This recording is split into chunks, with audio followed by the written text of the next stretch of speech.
হরে কৃষ্ণ। ওম অজ্ঞানতিমিরন্ধস্য জ্ঞানাঞ্জন শলাকয়া চক্ষুরুন্মিলিतं যেন তস্मै শ্রী গুরুবে নমঃ।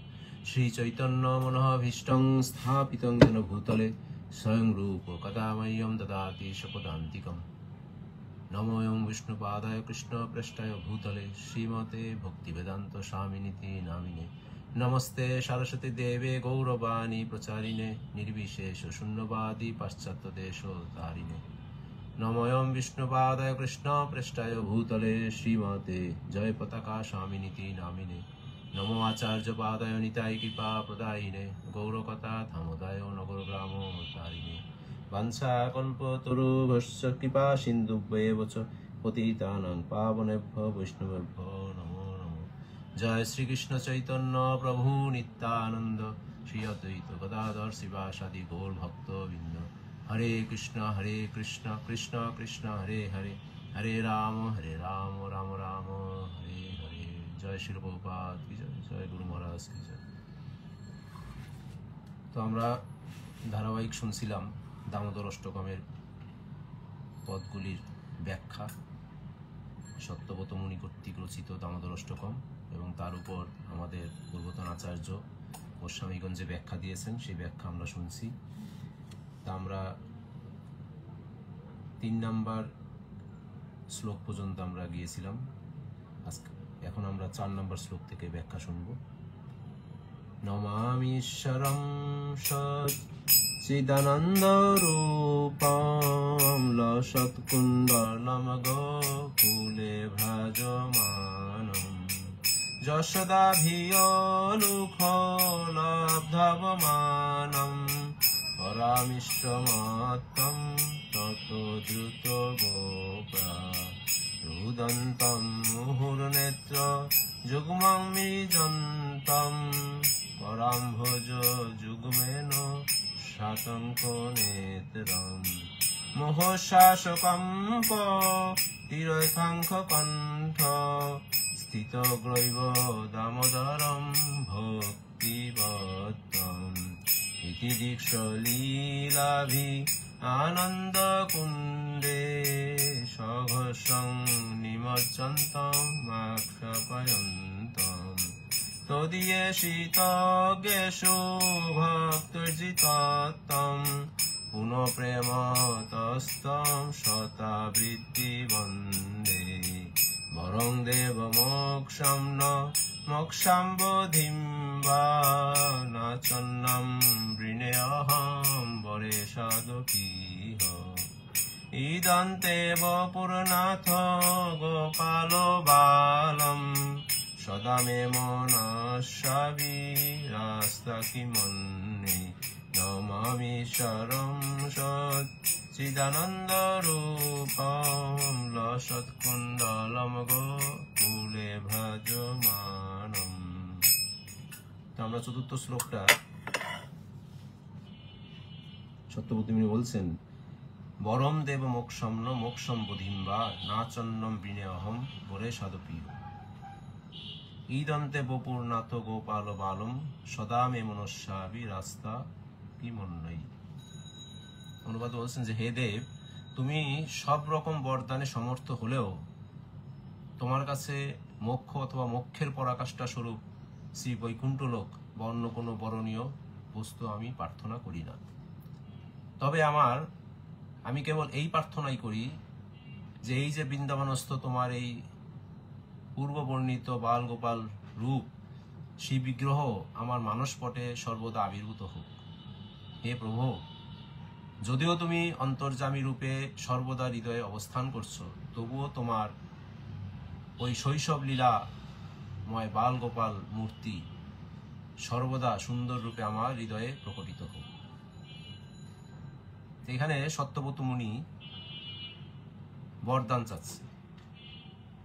উনি বলছেন যে আমরা ভগবানের সামনে গিয়ে বরদান চাইতে হয় আমাদেরকে,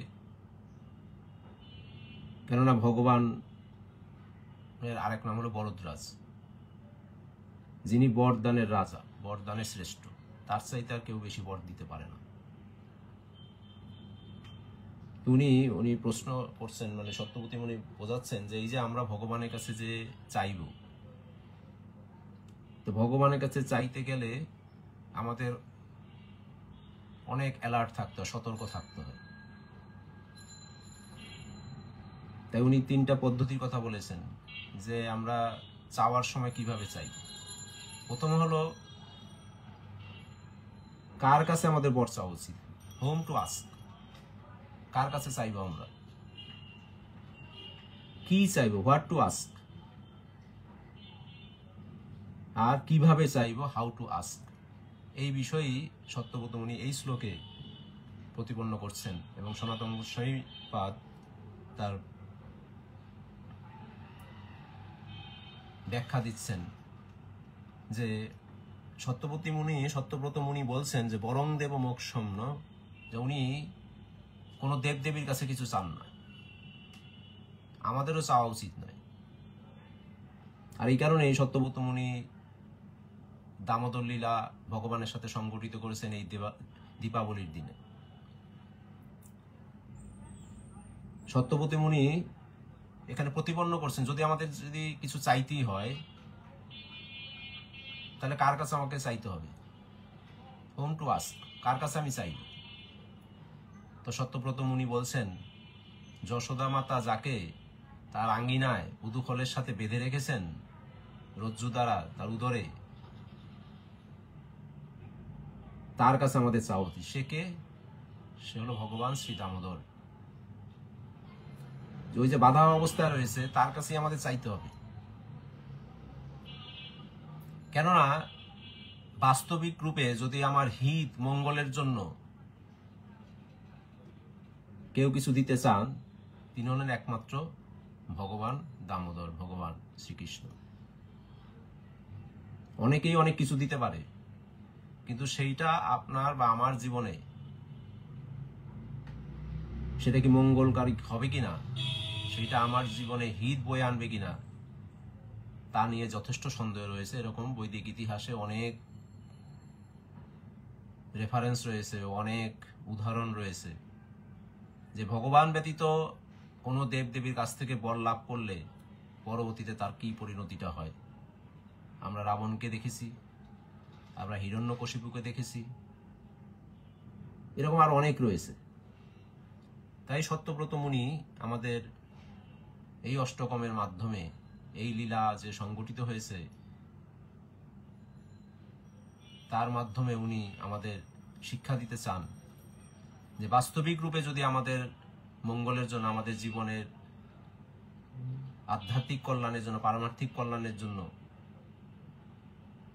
যেটা আমাদের পাথেয়, যেটা আমরা পেতে চাই, তাহলে সেই চাওয়া চাইতে হবে শ্রী দামোদর ভগবানের কাছে। তাই সত্যব্রত মুনি বলছেন যে আমি কোনো কিছুই চাই না, মোক্ষও চাই না, আর মোক্ষর অবধি, মোক্ষর যে শেষ পরিণতি অবধি, মোক্ষম অবধিম্বা, মোক্ষের যে অবধি অর্থাৎ মোক্ষের যে শেষ, মোক্ষের শেষ কোথায়? বৈকুণ্ঠ লোক আমি চাই না, শ্রী বৈকুণ্ঠ লোক আমি চাই না, আমি মুক্তিও চাই না, আমি শ্রী বৈকুণ্ঠ লোকও চাই না।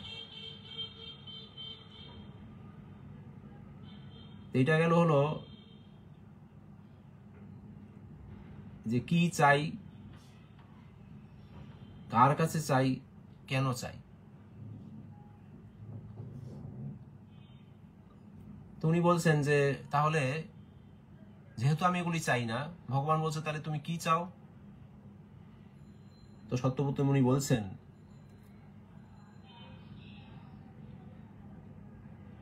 ইদন্তেব পুরনাথ গোপাল বালম সদা মে মনস্বাবিরাস্তাম কিমন্যই। হে ভগবান দামোদর, আমি এটাই চাই যে আপনি এই যে কিছুক্ষণ আগে যে লীলা আপনি সংগঠিত করছেন এবং লীলা করে যাচ্ছেন, আপনি এই দামোদর লীলা সংগঠিত করেছেন আপনার বালকৃষ্ণ রূপে, সেই লীলাটা যখন আমি নয়ন মুদিত করব, আমার মানসপটে যেন সদা সেটা জাগ্রত থাকে, আমি যেন সবসময় এটা দেখতে পারি, এটা যেন আমি সবসময় আপনার এই লীলা স্মরণ করতে পারি, আর যখনই আমি দেখতে চাইবো আমি যেন সেটা আমি দেখতে পারি। এইরকম হলো আমাদের ভাবনা হওয়া উচিত,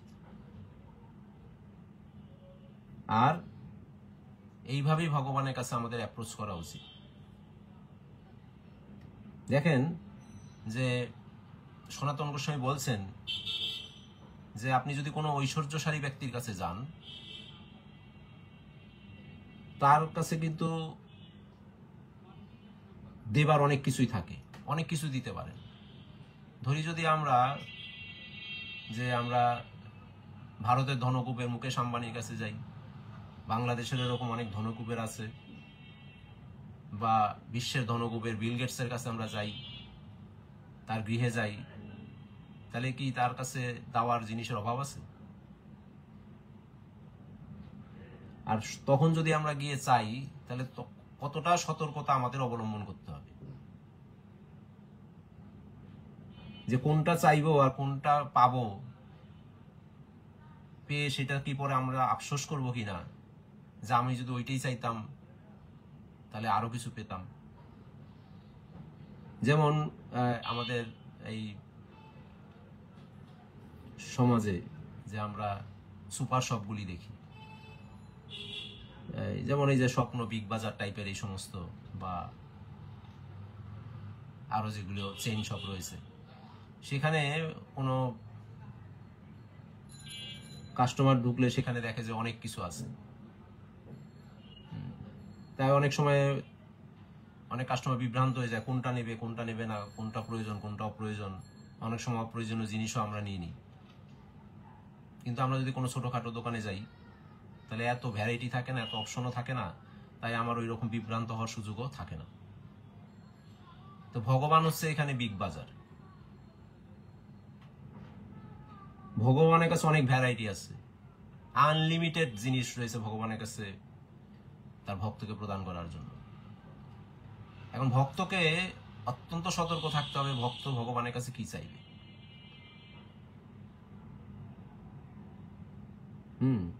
এরকম একটা গল্প ছিল যে এক ব্যক্তি খুব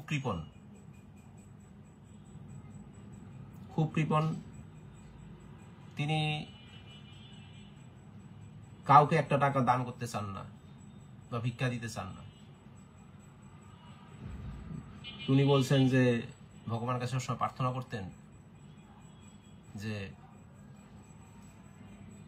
ভগবান, আমার যা সম্পদ আছে আমি যেন সবসময় রক্ষা করতে পারি, আমাকে যেন কারোর কিছু দিতে না হয়, সবকিছু আমার রক্ষা করো।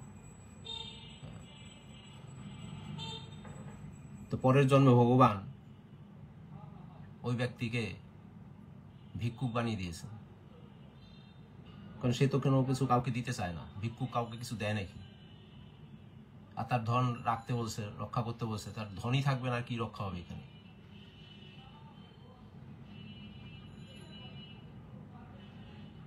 আর এক ব্যক্তি এরকম প্রার্থনা করেছেন যে আমাকে, কারণ সে হলো কাজ না করে টাকা পেতে চায়, যে আমি বসে বসে থাকবো, এমনি এমনি যেন আমাকে অন্য লোক কাজ করবে আর আমি টাকা পাবো, আমি কোনো কাজ করতে চাই না। পরের জন্মে ভগবান তাকে কি করেছে, পাবলিক টয়লেটের কেয়ারটেকার বানিয়ে দিয়েছে। পাবলিক টয়লেটে দেখবেন যে টেবিল নিয়ে বসে থাকে, মানুষ যায়, তার প্রাকৃতিক কার্য সারে আর তাকে পয়সা দিয়ে যায়, তার নিজের কোনো কাজ করতে হয় না। তাহলে এই যে চাওয়ার বিষয়ে যে কত সতর্ক থাকা উচিত। আবার এরকম কাহিনী আমরা শুনেছি, এক রাজা অকাতরে সবাইকে দান করত, সবাই সবকিছু পাচ্ছে, এক গরিব ব্রাহ্মণ তিনি যাচ্ছেন না, পাড়া প্রতিবেশী এসে বলছে যে আজকে যান, রাজা তো আপনি যা চাইবেন তাই দেবে, রাজা তো সবাইকে দান করছেন, আপনি যাচ্ছেন না কেন? আপনিও কিছু দান গ্রহণ করুন। উনি যেতে আগ্রহী না, তারপরে সবার পীড়াপিড়িতে উনি গিয়েছেন। ইতিমধ্যে সবাই অনেক কিছু নিয়ে গেছেন, কেউ বাড়ি নিয়ে গেছেন, কেউ ঘোড়া নিয়ে গেছে, কেউ হাতি নিয়ে গেছেন, কেউ শস্য সামগ্রী নিয়ে গেছেন, কেউ স্বর্ণ মুদ্রা নিয়ে গেছেন। তো উনি গিয়ে বলছেন, রাজাকে বলছেন যে আমার একটা ইচ্ছা, আপনি তো সবাইকে দিচ্ছেন, সবাইকে অনেক কিছু দিচ্ছেন, তা আমার একটা ইচ্ছা, আমি শুধু এইটুকু আপনার কাছে চাই। রাজা তো সেই দিন মুডে আছে, সবাইকে সবকিছু অকাতরে দান করে দিচ্ছে। তো বলছে, চাও গরিব ব্রাহ্মণ, যাও ব্রাহ্মণ, দরিদ্র ব্রাহ্মণ, তুমি চাও কি তোমার উপকার করতে পারি? তো বললেন যে আপনি আমার বাসায় একদিন নিমন্ত্রণ গ্রহণ করবেন, আমার কুটিরে এসে আপনি নিমন্ত্রণ গ্রহণ করেন, আপনাকে আমি কিছু সেবা দিতে চাই। এখন রাজা যদি দরিদ্র ব্রাহ্মণের বাড়িতে যায়, তাহলে কি এইভাবে যেতে পারে নাকি? রাজার সাথে সাথে বলে, ঠিক আছে আমি তোমার বাসায় যাবো, তোমার নিমন্ত্রণ গ্রহণ করলাম। এখন রাজা যেতে গিয়ে তার রাজপ্রাসাদ থেকে দরিদ্র ব্রাহ্মণের বাসা পর্যন্ত রোড তৈরি করতে হবে। সেই রোড দিয়ে তো যেতে পারবে না, তার হাতি ঘোড়া যাবে, মন্ত্রী পরিষদ যাবে, সে তো একা যাবে না, তার প্রোটোকল আছে, তারা যাবে। তা তিনি পরের দিন থেকে কাজে লাগিয়ে দিলেন, ওর বাসায় আমি যাব, রাস্তা তৈরি কর। শুধু রাস্তা তৈরি করলে হবে না, রাজা গিয়ে ওই বাসায় বসবে কিভাবে? তার বাড়ি ভাঙো, বাড়ি ভাঙে সেখানে প্রাসাদ করো, আমার তো সেখানে বসতে হবে, বিশ্রাম নিতে হবে, আমার খেতে হবে। এই যে অনেকে একটা জিনিস চেয়েছেন, রাজা তাকে সেই জিনিসটা, তার প্রয়োজনীয় জিনিসটা দিয়ে দিয়েছেন। উনি কিন্তু কিছু চাননি, কিন্তু না চেয়ে উনি কত কিছু পেয়ে গেছেন। তো এইখানে এই শ্লোকে সত্যব্রত মুনি যে আমাদের শিক্ষা দিচ্ছেন, বিশেষ করে সনাতন গোস্বামীপাদ ব্যাখ্যা দিচ্ছেন যে ভগবানের কাছে কিছু চাইতে গেলে ভগবানের অনেক কিছু দেওয়ার ক্ষমতা রয়েছে, কিন্তু আমাকে খুব সতর্কভাবে চাইতে হবে, যাতে আমি আসলে, যেমন আমরা কুরুক্ষেত্রের যুদ্ধে আমরা দেখেছি, যুদ্ধ শুরু হওয়ার পূর্বে অর্জুন মহাশয় গিয়েছেন, দুর্যোধনও গিয়েছেন কৃষ্ণের কাছে, কৃষ্ণের সাহায্য প্রার্থনা করতে গিয়ে। সেখানে আমরা দেখেছি যে দুর্যোধন অতি চালাক ছিল, অসুর বুদ্ধি। তিনি বলছেন যে আমি, ভগবান যখন বলছেন তুমি কি চাও দুর্যোধন, তিনি আবার কি করেছেন যে ওইখানে আগে পৌঁছেছেন এবং এখানে উনি বলেছেনও যে আমাকে কিন্তু আগে অপশন দিতে হবে, আমি অর্জুনের আগে এসেছি এখানে, ঠিক আছে তোমাকে অপশন দিলাম, তুমি বলো কি চাও। তো দুর্যোধন বলছে আমি তোমার লক্ষ্য নারায়ণী সেনা চাই। চিন্তা করেন, ভগবান স্বয়ং সেখানে, অথচ উনি চাইলেন কি? ভগবানের লক্ষ্য নারায়ণী সেনা।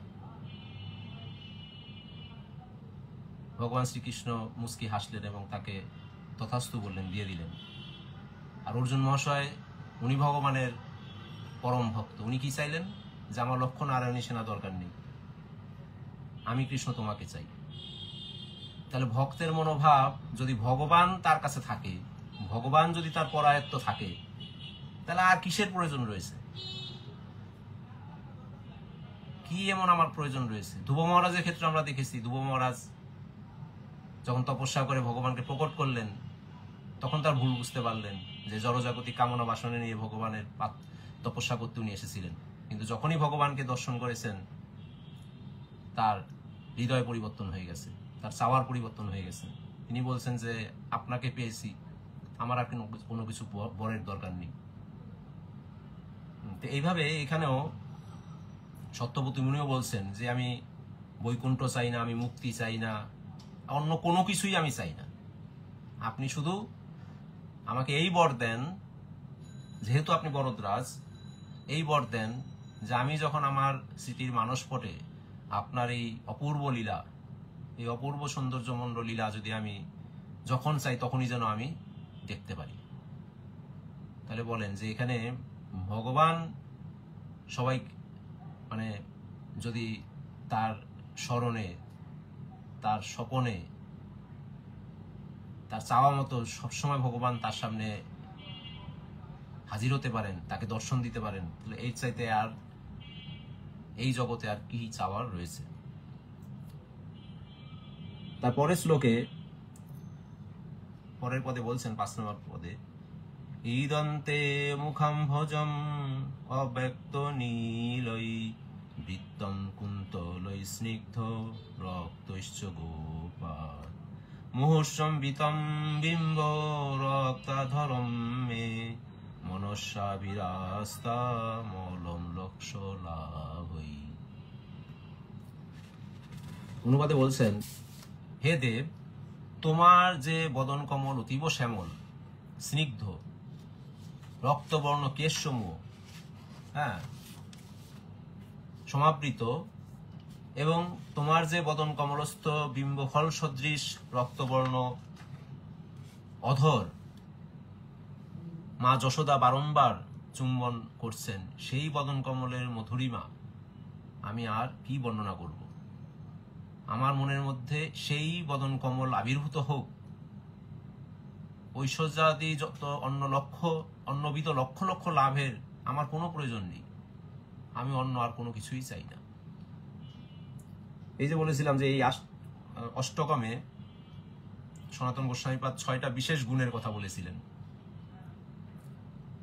একটা হলো ভগবানের গুণ বিশেষ, আর একটা হলো ভগবানের অস্তিত্বের তত্ত্ব বিশেষ, ভগবানের সৌন্দর্যতা বিশেষ, লীলা বিশেষ, প্রেম ভক্তি বিশেষ এবং কৃপা বিশেষ। তো এই পদে সত্যব্রত মুনি ভগবানের সৌন্দর্য বিশেষের প্রতি খুব জোর দিচ্ছেন এবং ব্যাখ্যা দিচ্ছেন যে ভগবানের মুখমণ্ডল কে তুলনা করছেন নীল অম্বুজের সাথে। অর্থাৎ নীল অম্বুজ মানে হলো পদ্ম, নীল বর্ণের পদ্মের সাথে, কমলের সাথে ভগবানের মুখমণ্ডলকে উনি তুলনা দিচ্ছেন। বৃতম কুন্তলই স্নিগ্ধ। তার যে কেশের বর্ণনা দিচ্ছেন, কোকড়ানো কেশ, এর মধ্যে সত্যব্রত মুনি লালিমা দেখছেন, স্নিগ্ধ রক্তস্য। আর ভগবানের গাল যা নিরন্তর পুনঃ পুনঃ কোনো এক গোপী চুম্বন করছেন, সেই গোপী অবশ্যই যশোদা মাতা। আর ভগবানের যে অধর, তা বলছে যে বিম্ব ফলের মতো, একদম লাল, খুবই উজ্জ্বল। ভগবানের অধরের উপর উনি ধ্যান দিচ্ছেন।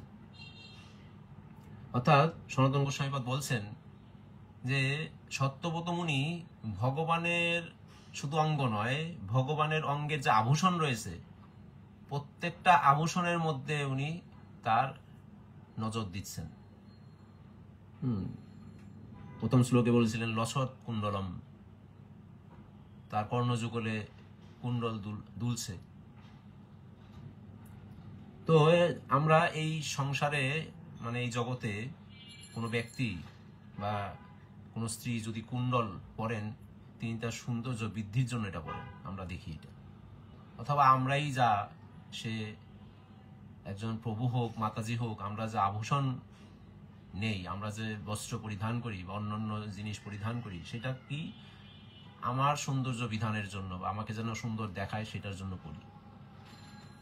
কিন্তু এখানে অত্যন্ত আশ্চর্যের বিষয় বা অত্যন্ত, মানে কি বলা হবে এটাকে, মানে অবাক হওয়ার মতো বিষয় যে সনাতন গোস্বামীপাদ বলছেন যে এই যে ভগবান যে আভূষণগুলি পরিধান করেন, কর্ণযুগলে উনি কি করেছেন, কুণ্ডল পরেছেন। কুণ্ডল যখন দুলছিল, লসৎ কুণ্ডলম,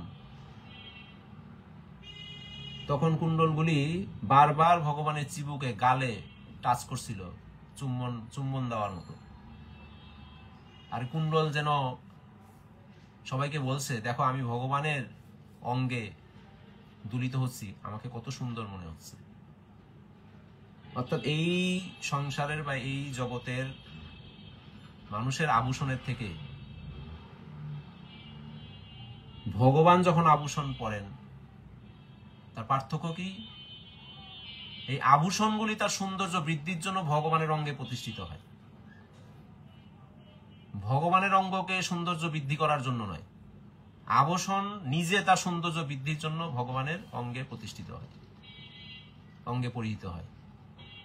আমরা হলো বিভিন্ন বস্ত্র আদি এগুলো আমরা পরিধান করি আমাদের নিজের সৌন্দর্য বিধানের জন্য, কিন্তু কোনো কিছু যখন ভগবানের এই চিন্ময় দেহের সাথে যখন সংযুক্ত হয়, চিন্ময় দেহের সাথে যখন এটা সম্পর্কযুক্ত হয়, তখন ওইসব জিনিসও চিন্ময় হয়ে যায় এবং ওইসব জিনিসও ভগবানের সেই চিন্ময় দেহের স্পর্শে আরো চিন্ময় হয়, আরো সৌন্দর্য বৃদ্ধি করে।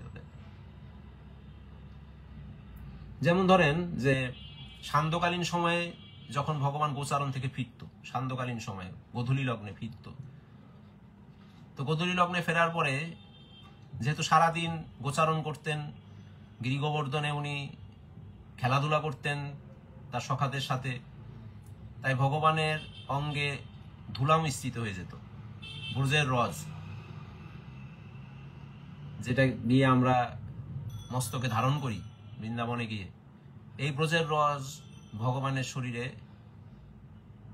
মিশ্রিত থাকতো। আর যখন উনি গোধূলি লগ্নে ফিরতেন, ভগবান যখন ফিরতেন, তখন গোপীরা সেই রজের দিকে তাদের নজর থাকতো। সেই রজ দেখে তারা চিনতে পারত যে ভগবান আজকে কোন বনে উনি খেলাধুলা করেছেন সখাদের নিয়ে, কোন বনে গিয়েছিলেন। যদি আগের দিনের রজের সাথে আজকের দিনের রজের কোনো পার্থক্য পেত, তাহলে তারা ধরে নিত আজকে কৃষ্ণ সেই বনে যাননি, এই বনে গিয়েছেন। এমনকি যেহেতু তাদের মধ্যে মাধুর্য রসের ভাব, তারা যাতে ভগবানের সাথে মধুরতার বিনিময় করেন, তারা এরকমও মনে করত যে রস দেখে আবার চিন্তা করত যে আজকে আমাদের বাদ দিয়ে অন্য গোপীদের নিয়ে তো রাসলীলা করে আসেনি কৃষ্ণ। তাদের মধ্যে এরকম মানে একটা জেলাসি ভাব আসতো আর কি। মানে গোপীরা ভাবতো যে আমাদের বাদ দিয়ে আবার কোন গোপীদের সাথে গেল কৃষ্ণ, রসটা যেন কেমন কেমন লাগছে, গতকাল তো এরকম দেখিনি। আবার দেখেন সখারা, কোন সখা অনেক সময় মিস করতো হলো গোষ্ঠে যাওয়া মিস করতো, হয়তো ঘরে কোনো কাজ ছিল, অথবা ঘুম থেকে দেরিতে উঠেছে, কৃষ্ণ সবাইকে নিয়ে চলে গেছে, সেই সখা তো ওই দিন যায়নি। সেই সখা তার রস দেখে চিন্তা করতো যে আজকে কৃষ্ণ মনে কোনো নতুন খেলা খেলেছে, আজকে তো আমি যাইনি। মানে এক একজনের ভাবনা, ভগবানের সাথে তাদের যে ভাবের আদান প্রদান, যে যথাম্মাম প্রপদ্যন্তে, এক একজনের ভাবনা এক এক রকম। যে যে সম্পর্ক নিয়ে ভগবানের সাথে চিন্তা করে, সে সেইটা নিয়ে চিন্তা করে। আর মাতা যশোদা কি চিন্তা করত? মাতা যশোদা এসে তাড়াতাড়ি ভগবানের এই ব্রজের ধুলা পরিষ্কার করতো, তাকে স্নান করাতেন, পরিষ্কার করতেন। হ্যাঁ, যশোদা মাতাও চিন্তা করতেন আজকে মনে হয় কোনো নতুন জায়গায় গিয়েছে, নতুন কোনো বনে গিয়েছে, আজকে ধুলাটা বেশি লেগেছে। হ্যাঁ, তাই পুনঃ পুনঃ তিনি তাকে পরিষ্কার করে, ভগবানকে পরিষ্কার করে চুম্বন করতেন কৃষ্ণকে। তো এইভাবে ভক্তের সাথে পৃথক পৃথক ভক্তের সাথে পৃথক পৃথক ভাবে ভগবান তার আদান প্রদান করতেন। এইটা হলো ব্রজপ্রেমের বৈশিষ্ট্য। সেইটা আর অন্য কারো সাথে, অন্য কোনো ভক্তের সাথে এটা তুলনীয় নয়। ব্রজবাসীরা, ব্রজগোপিকারা যারা মাতৃস্থানীয় রয়েছে, যার সাথে কৃষ্ণের মাতা সন্তানের মতো সম্পর্ক, তারা একভাবে ভগবানের সাথে আদান প্রদান করতেন। যারা সখা রয়েছেন তারা একরকম আদান প্রদান করতেন। যারা মধুর রসের ভক্ত রয়েছেন, গোপীরা, শ্রীমতী রাধারানী সহ, তাদের সাথে ভগবানের আদান প্রদান হতো বিভিন্ন রকমের, পৃথক পৃথক ভাবে। এটা হলো ভগবান বলেই তার পক্ষে এটা সম্ভব যে ভক্তের চাহিদা মোতাবেক, ভক্তের আকাঙ্ক্ষা অনুসারে সেই ভক্তের সাথে ভগবানের রিসিপ্রোকেট আদান প্রদান করা। তাই ভগবান এখানে আমাদেরও সাবধানতা দিচ্ছেন যে আমি তো ভক্তকে সবই দিতে পারি। মানে আপনি যদি, মানে কথার কথা যদি আমরা এক্সাম্পল দিই, আমি যদি, মানে ভগবান বলছেন যে তুমি আমার জন্য যতটুকু দেবে আমি তোমাকে ততটুকুই দিতে পারবো, আমিও তোমার জন্য ততটুকু করবো। আমি যদি ভগবানকে 100 টাকা দান করি, ভগবান আমাকে 100 টাকাই দিবেন, 100 টাকার মতোই আমাকে ভগবান আমাকে বেনিফিট দিবেন। আমি যদি বেশি দান করি, বা যদি এরকম ভগবান যেহেতু বলেছেন যে তুমি আমাকে যেরকম দিবে আমি তোমাকে সেই রকমই দেবো আমি। তো কেউ কার কাছে যদি মনে করেন যে এরকম ভক্তিপ্রেম স্বামী মহারাজ বলছিলেন, কারো কাছে যদি এরকম মনে করেন সর্বসাকুল্যে 2000 টাকা আছে, সে ভগবানকে বললো যে আমি আমার সর্বস্ব তোমাকে দিয়ে দিয়েছি, তো ভগবান তখন তাকে কি দিবে? যেহেতু ভগবান বলছে তুমি যা দেবে আমিও তোমাকে তাই দেব। কেউ যদি এরকম তার সর্বস্বই থাকে 2000 টাকা, সে যদি ভগবানকে সব দিয়ে দেয়, তো ভগবান তখন কি দিবে? ভগবান নিশ্চয়ই তার সব দিয়ে দিবে এখানে। তাহলে দেখেন ভক্তেরও চতুরতা রয়েছে এখানে। তাই বলছে যে অত্যন্ত সাবধানতার সাথে ভগবানের কাছে আমাদের চাওয়া উচিত। সুদামা বিপ্র ভগবানের কাছে গিয়েছেন সেই চিরের কুড়া নিয়ে, তাও আবার সেটা কি ভিক্ষা করে পেয়েছেন। সুদামা বিপ্র তো গিয়ে তার ভিক্ষে করে পাওয়া এই চিরা বা খুদ যেটাই বলি দিয়েছেন, তো ভগবান তখন তাকে কি দিবেন? কারণ ভগবান জানেন সুদামা বিপ্রের কাছে কিছুই নাই, কিছুই নাই, অথচ সে ভিক্ষা করে এনে আমাকে এটা দিয়েছেন। তা আমার কাছে তো সব আছে, আমি ওকে কি দিব? আমি তো আর ভিক্ষা করে আনতে পারবো না। আমি তাহলে তার সুদামা বিপ্রকে কি দেবো? তাই সুদামা বিপ্রকে উনি কিছুই দেননি। সুদামা বিপ্র ভিক্ষা করে এনে আমাকে খুদের চাল দিয়েছে, চিরা দিয়েছে। আমার কাছে তো সব আছে, আমি তো কারোর কাছে ভিক্ষা করতে যাই না, তা আমি তাকে কি দেব? যেহেতু ভক্ত যা দেবে ভগবান তার প্রতিদান দিবে, যে যথাম্মান প্রবর্তন্তে। তাই এখানে এই এই এই ইয়ে তো আমরা দেখছি যে সত্যব্রত মুনি সাবধানতার সাথে ভগবানের কাছে চেয়েছেন যে আমার এই সমস্ত জড় উপাধি, মুক্তি, মোক্ষ এবং মোক্ষের যে অবধি বৈকুণ্ঠ শেষ পর্যায়ে, ভক্তি মানে মোক্ষের যে শেষ পরিণতি, সেই শ্রী বৈকুণ্ঠ ধাম আমি চাই না। আমি শুধু ভগবান আপনার কাছে এই অভিলাষ করি যে এই যে দামোদর লীলা বা আপনার যে বাললীলা, বাল্যলীলা আপনি যে সংগঠিত করেছেন, এইটাই যেন আমার মানসপটে সবসময় ভেসে ওঠে। মনস্যাবী রাস্তাম ইমান, সবসময় যেন এটা ভেসে ওঠে। 6 নাম্বার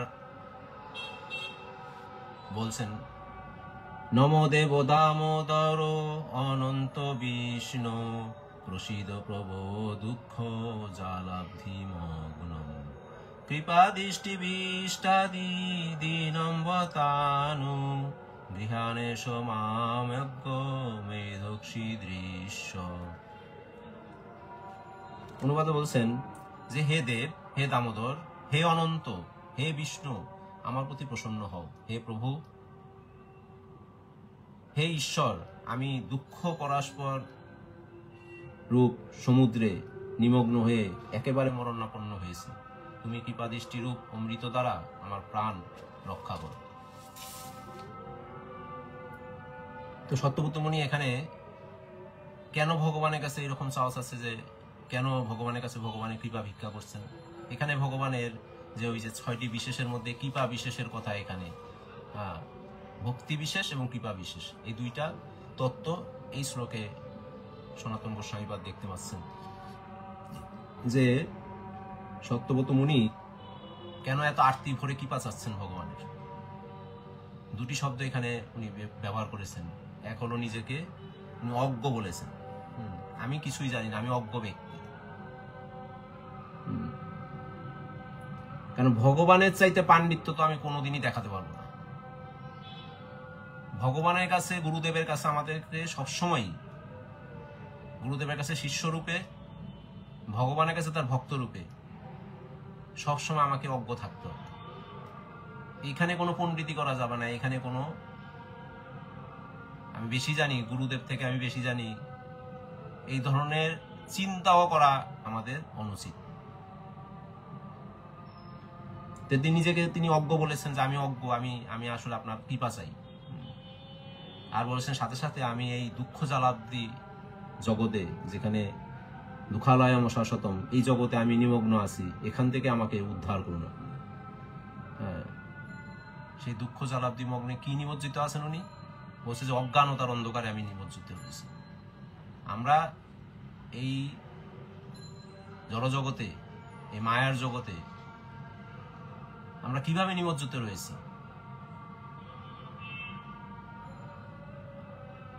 অজ্ঞানতার অন্ধকারে নিমগ্ন। এই অজ্ঞানতা কি? এই অজ্ঞানতা হলো আমি কে এটা আমি জানি না। এই অথাত ব্রহ্ম জিজ্ঞাসা এইটা আমার মধ্যে, এই জ্ঞানের মধ্যে আমার নেই, এই জ্ঞান আমার নেই। তাই এইটাই হলো অজ্ঞানতা। নিজের আইডেন্টিটি, নিজের অস্তিত্ব, আমি কে, এইটা না রিয়ালাইজ করা পর্যন্ত, এই সেলফ রিয়ালাইজেশন যতক্ষণ পর্যন্ত আমাদের না আসে, সেটা আমাদের হলো অজ্ঞানতা। আমি জাগতিক ভৌতিকভাবে যতই আমি পপুলার হই, আমি আমি শিক্ষিত হই, সমাজের প্রতিষ্ঠিত কোনো পার্সন হই, কিচ্ছু যায় আসে না।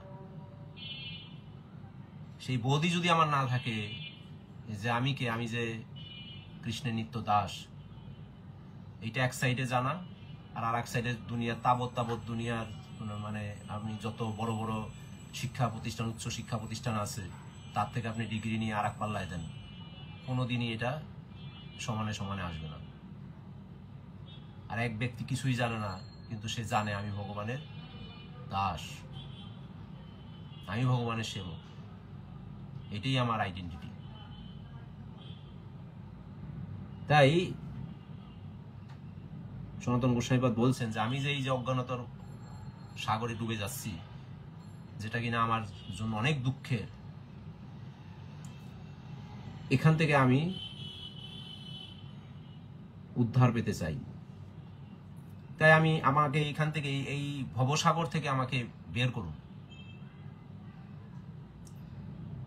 তো ভগবানকে উনি মনে করাচ্ছেন যে আপনি সবকিছু থেকেই তো উদ্ধার করতে পারেন, আপনার সেই সক্ষমতা রয়েছে। কেন সেই সক্ষমতা কেন রয়েছেন? এখানে দেখেন ভগবানকে উনি কতগুলো নামে অভিহিত করেছেন। নম দেব, দামোদর, অনন্ত বিষ্ণু।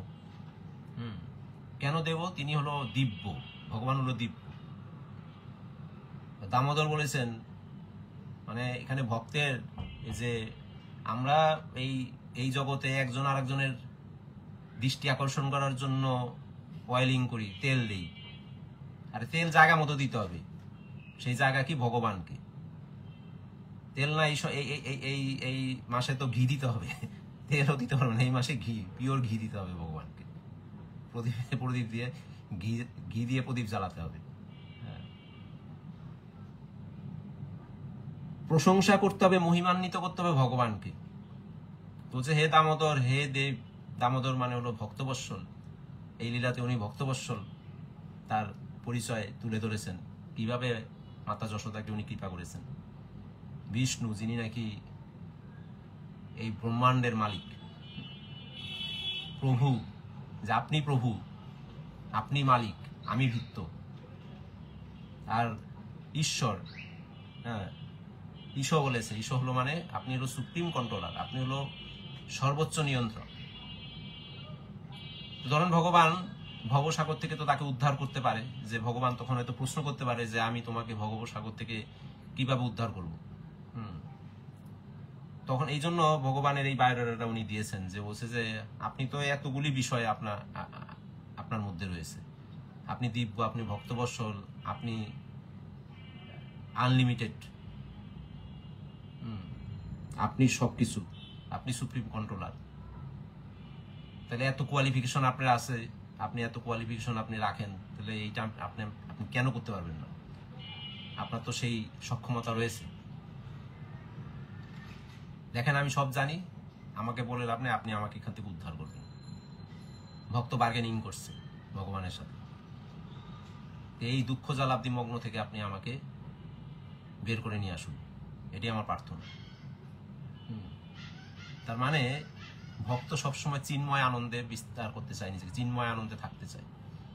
এই জ্বালাময় দুঃখময় সংসারে, এই ভবসাগরে উনি থাকতে চান না, ভক্ত থাকতে চান না।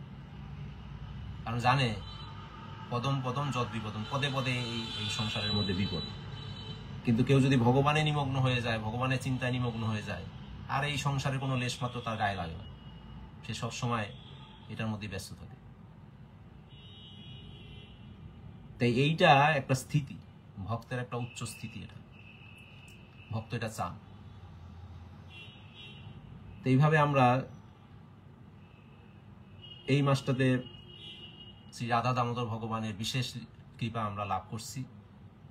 আমাদের পূর্বতন আচার্যরা কৃপা পরবশ হয়ে এই সমস্ত ব্যাখ্যাগুলি প্রদান করেছেন এবং আমরা সেটা পড়ে অত্যন্ত আনন্দিত পুলকিত হই।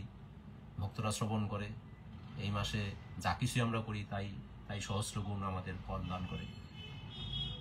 তা আমরা আজকে এখানেই সমাপ্ত করব। আবার সকালবেলা আমরা বাকি 2টা শ্লোক আমরা শেষ করব। তারপরে একে একে দামোদর লীলা আরও বিভিন্ন বৈশিষ্ট্য আমরা ধারাবাহিকভাবে শ্রবণ করতে থাকব।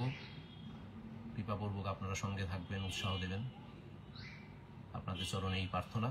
হরে কৃষ্ণ কৃষ্ণ কৃষ্ণ হরে হরে, হরে রাম রাম রাম হরে হরে। জয় শিল প্রভুপাদ কি জয়, জয় শিল গুরু মহারাজ কি জয়, জয় রাধা দামোদর ভগবান কি জয়, জয় দামোদর ব্রত মাস কি জয়। নিতাই গৌর সীতানাথ প্রেমানন্দে